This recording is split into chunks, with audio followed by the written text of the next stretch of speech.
Good morning. Anong gagawin natin sa hair natin today? Highlights na ba tayo? Baguhin na natin.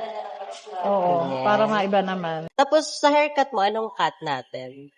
Ganun din ba? Or bawasan na lang natin? Bawasan lang. Mga ito dito. Tapos layered natin. Yan, tanggalin mo lang yung mga dry. Tapos magbabangs ba tayo or wag na muna? Ayaw mo ng hassle sa face. Sige, game. So, kamusta naman yung final touch natin? Okay naman. Okay naman. Satisfied naman. Diba? Lumiwanag ang natin. Nag-iba ang aura. Nag-iba yung aura natin. Artistahin na kayo dyan. Diba? Kaya nang lumaban.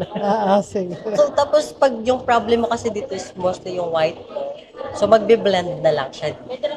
So, di ka na mahirapang mag-maintain ng pangungod mo.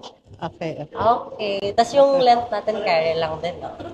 Alagaan mo lang to ng Fora, madam, ha? Para ma-enjoy mo siya within 3 months. Mas maganda dito yung no yellow shampoo.